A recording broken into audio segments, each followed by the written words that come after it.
I had the pen in my hand. I'd already written the number down. I just had not said it out loud yet, and in that silence Daniel Mercer looked at me like I might still make this easy for him. Maria Alvarez was sitting 2 tables away with a yellow spiral notebook pressed flat under her palm.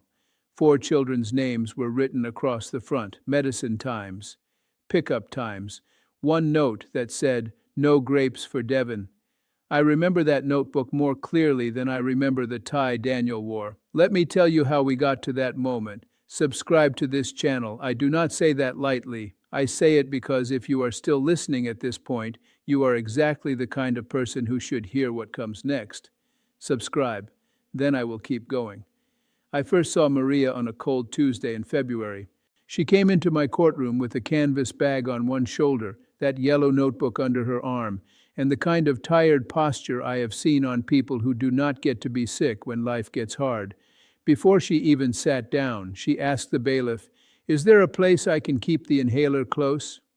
That stayed with me, not because it was dramatic, it was because the first thing on her mind, in a courtroom on a day that could decide money and guilt and blame, was still a child who might need to breathe. She was 38 years old, licensed foster parent for 6 years. She had 4 children in her home at the time. 2 were hers by birth. 2 were foster placements: Devon Alvarez, age 9, and Lila Alvarez, age 6. She kept notes in that spiral notebook in neat, crowded lines: refill, school form, visit time, laundry, pizza Friday if homework done. Daniel Mercer came in differently. He was 29, clean haircut, expensive shoes, blue shirt pressed so sharply it almost looked stiff.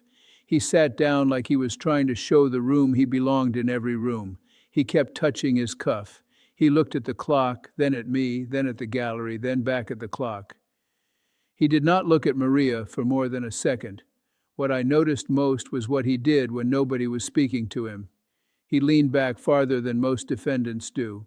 He checked his reflection in the black screen of the monitor once during a recess.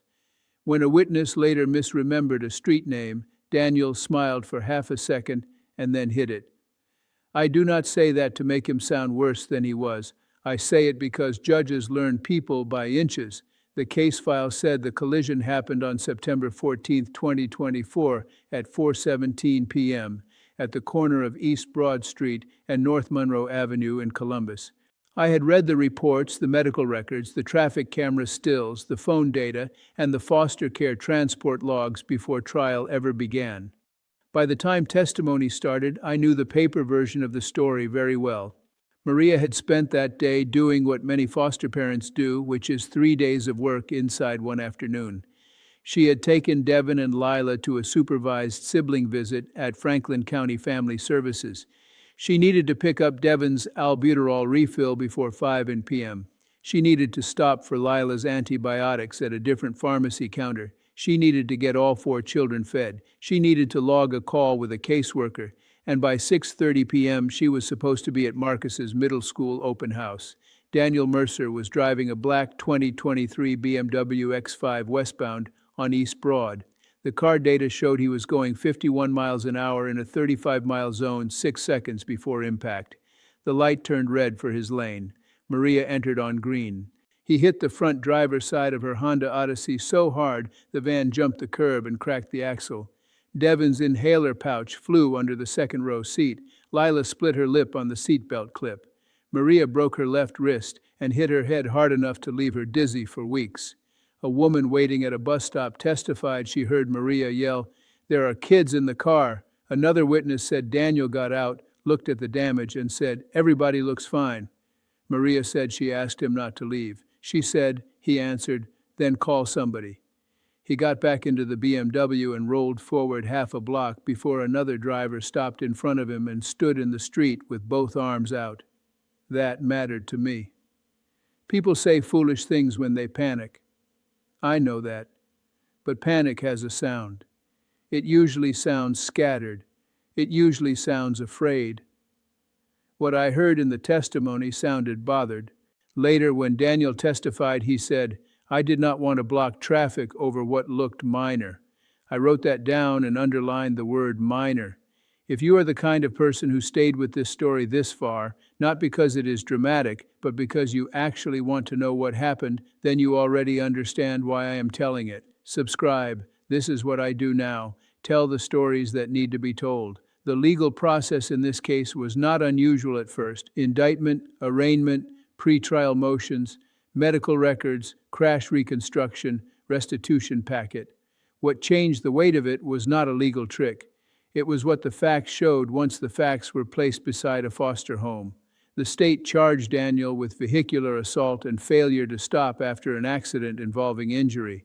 He waived jury and tried the case to me. That meant every witness came straight into my line of sight. Every pause landed at the bench. Every answer came to me without a jury between us. There is something most people do not know about restitution. I cannot pick a number because it feels fair. Every dollar I order has to be tied to proof. If someone asks for $18,642.73 for a totaled van, I need the estimate. If they ask for car seats, co-pays, counseling, transport help, missed work, I need records. In plain terms, a courtroom is where feelings matter, but paper still has to carry them.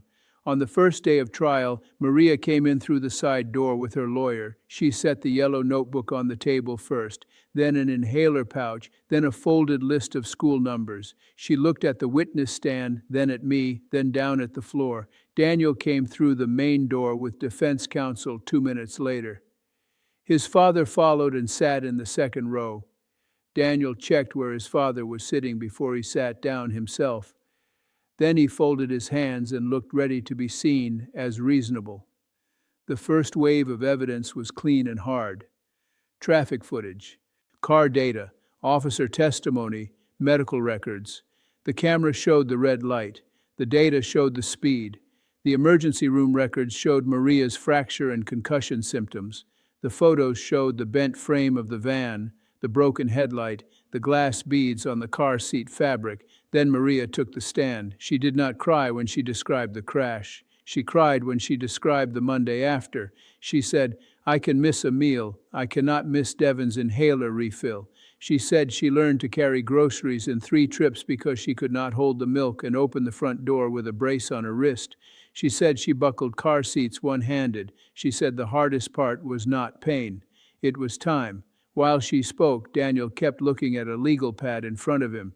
He wrote very little. In the second row, his father lowered his head every time Maria said a child's name. Not enough for most people to notice. Enough for me to see. Then the state offered Exhibit 14. The yellow spiral notebook, page after page of notes written in black pen. September 16th, bus late. Borrowed ride from Ms. Jenkins. September 17th, Lila fever 100.8. September 18th, Marcus missed open house. September 19th, caseworker asked if placement stable. On one page, squeezed between a grocery list and a pharmacy reminder, she had written, "Do not let them hear me cry." That notebook did not prove Daniel ran the red light. The camera had already done that. What it proved was the size of the damage after the crash. Harm is not always loud. Sometimes it looks like borrowed rides, missed pickups, a child asking if they are moving again, and a woman writing everything down because if she forgets one thing, somebody small pays for it. The second wave of evidence made things less tidy. The defense called its own crash expert. He said the yellow light phase that day may have been shorter than average because of a sensor issue earlier at the intersection. He said Maria may have entered late in the cycle. That did not erase Daniel's speed. It did not erase the red light, but it gave the defense something to argue. Then Daniel testified. He said he was on his way to Riverside Hospital because his father had texted him about chest pain.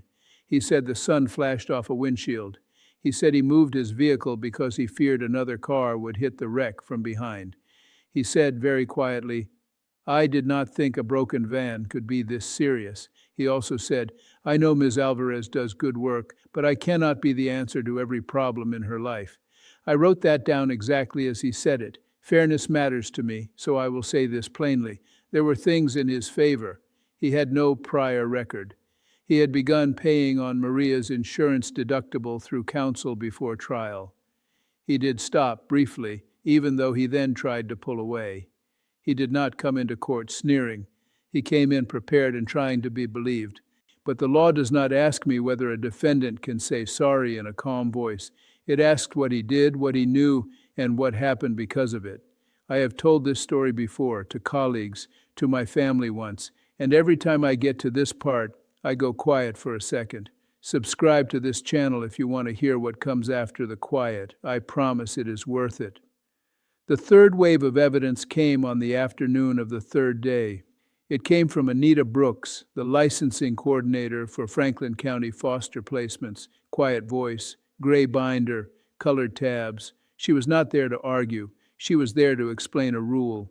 She testified that Maria was approved to transport up to 4 foster children only because she maintained a working 7-passenger vehicle, current car seats, insurance, and dependable transport for school, visits, therapy, and medical care. When the van was totaled and not immediately replaced, the county opened a contingency placement review. I asked her to repeat that. She did. She said, "We were preparing to separate the children if transportation failed for another week." Nobody moved when she said it. Then she added, "Ms. Alvarez begged us for 72 hours because she thought losing them after the crash would finish them." I asked her to repeat that too. That was the moment the case changed shape for me, not guilt. Guilt was already clear. What changed was the scale of the harm. This was no longer only a crash case with bills and injuries. It was a case about how one reckless afternoon almost broke a foster home open. Maria was called back to the stand after Anita Brooks. Her lawyer asked what she said when the county told her placement might be reviewed. Maria looked at the notebook in her lap and said, "Please do not make them pack again." Daniel looked at her then, really looked at her. I do not know what he saw. I know what I saw. The state also offered Daniel's phone data. At 4:16 p.m., 1 minute before impact, he had sent a voice message that said, "Running late. These people crawl through Broad." At 4:19 p.m., 2 minutes after impact, he sent another that said, "Hit some lady in a van. This is turning into a whole thing." The defense objected. I overruled it. Words matter because they show what a person saw and what he failed to see. He did not say, "I hit a family." He did not say, "I hit children." He did not say, "I need help here." He said, "Whole thing." That was not the worst thing in the file. It was just very clear. Subscribe if this is the kind of story you want more of. That is the whole pitch. No speech. Just subscribe if it is for you. There was one point during Daniel's testimony when a memory of my own came back. I was 12. My mother and I were in a grocery store parking lot. My little sister was with us. The car would not start. My mother had 2 paper bags of food, a gallon of milk, and less than $50 to get us through the week. She set the bags down on the pavement, held the steering wheel with both hands, and stayed quiet for so long I still remember the silence more than anything she said. A stranger helped with jumper cables. We got home. Nothing else happened. But I remember what it felt like to see a normal problem become a cliff because there was no second car, no spare money, no extra adult coming. I thought about that memory in chambers after trial one night. Then I went back to the file. When closing arguments ended, I took the case under advisement for 3 days. I did not need 3 days to decide whether Daniel Mercer drove too fast and entered on red. I needed 3 days because I wanted the ruling, especially on the leaving the scene count and the restitution issues, tied carefully to the record. When I came back with the verdict, the room was fuller than before. 2 county workers were there. Maria's neighbor, Ms. Jenkins, was there in a church hat. Daniel's father sat in the second row again. Maria had the yellow notebook. The spiral was bent. I had made my decision. I had made it days earlier, if I am honest, but the moment still lands differently when it is spoken out loud. Papers stopped moving. Somebody coughed once. Daniel's right foot tapped twice under the table. Maria pressed her thumb against the notebook cover until one of the spiral loops bent farther out. I found Daniel Mercer guilty on vehicular assault. I found him guilty on failure to stop after an accident involving injury. I said the state had proved beyond a reasonable doubt that he drove at a speed unsafe for the conditions, entered the intersection against the light, struck Maria Alvarez's vehicle, and attempted to leave before the scene was secure and aid was rendered. The first reaction I noticed was from Daniel's father. He closed his eyes and let out one long breath. Daniel stared at the table. Maria did not cry. She laid her hand flat on the notebook and smoothed the cover once. I am telling you this story because I believe it needs to be told. Subscribe if you believe the same thing. That is all I am going to say about it. Sentencing took place on March 28, 2025. By then, I had the presentence report, the restitution packet, letters from Daniel's employer, and one letter from Daniel himself. It was neatly typed. It said he regretted the incident and understood how it had impacted all parties. I read every line. Maria spoke before I sentenced him. She wore the same green cardigan and a soft brace on her wrist. She said, "I am tired of acting like being responsible means I can absorb anything." Then she said, "I did not need him to save me. I needed him not to hit us and not to leave." When Daniel stood, he said he was sorry. He said he had started counseling. He said he had learned a lot. Then he said, "I hope the court can see I am not a bad person from one bad afternoon." I believed he wanted me to see that, but sentencing is not a vote on whether someone is good or bad. It is a judgment on conduct, impact, and accountability. So I spoke directly. I said, "I am sentencing you to 90 days in the Franklin County Jail, with 60 days suspended and 3 years of supervised community control. I'm doing that because some jail time is warranted here, but I am also leaving room for you to prove that what you learned can become conduct and not just language." I said, "I am ordering you to pay a financial penalty of $25,000 to the Franklin County Foster Parent Emergency Relief Fund. I am imposing that because the children affected by your conduct were children in state care, and this is the fund that exists for foster homes when one crisis threatens to become a removal." I said, "I am suspending your driver's license for 4 years, effective today. You may not drive for work, errands, family business, or convenience. You may seek limited work privileges after 18 months only if probation reports full compliance. I am imposing that because driving is trust and you treated it like personal space." I said, "I am ordering 400 hours of community service. 200 hours will be with Safe Routes Columbus at school zone, safety events, and driver education programs. 200 hours will be with the Franklin County Foster Closet, sorting and delivering car seats, school supplies, and emergency placement bags. I am imposing that because I want your time spent where other people's planning keeps children safe." Then I said, "And there is one more thing. Within 60 days, you will write an apology statement of at least 900 words based only on facts proven in this case.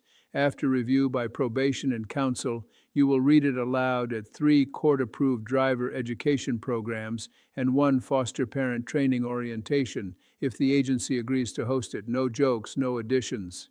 No self-praise. I'm imposing that because public responsibility sometimes has to be practiced in public." Then I gave the restorative order. I said, "You will pay restitution in the amount of $21,482.73. That includes the van loss not covered by insurance, temporary transportation, replacement car seats, medical co-pays, counseling for Lila Alvarez, and the licensing compliance costs Maria Alvarez had to meet to keep the children in her home. I am imposing that because when your choices create a bill, the law does not hand that bill to the person already carrying the children." Then I addressed him more plainly than before. I said, "What you did was not only run a light, you took a woman who was already measuring every hour of her day, and you made her spend those hours on pain, paperwork, borrowed rides, and fear that children who had already packed their things too many times would have to do it again. I said, your family has sat behind you in this courtroom every day. I take their love for you as proof only that you are loved. Love does not erase impact. Money does not erase impact. An apology does not erase impact. I said privilege carries responsibility." And then I gave him the last sentence I had written the night before. I said, "I believe you expected other people to absorb the cost of your impatience, and until this court stopped you, that is exactly what happened. There are other cases I want to talk about. This is not the only one that stayed with me. Subscribe and you will hear them when I am ready to tell them." After I finished, nobody moved right away. Then the deputies stepped toward the defense table to explain the jail surrender terms. Daniel looked first at his lawyer, then at his father, then down at his hands. Maria kept both palms on the yellow notebook. From the gallery rail, Miss Jenkins leaned in and whispered to Maria, "You kept them." Maria nodded once and said, "For now." She did not smile when she said it. She said it like a person allowing herself one breath and nothing more. When I finally stood up from the bench, the room felt lighter by only a small amount.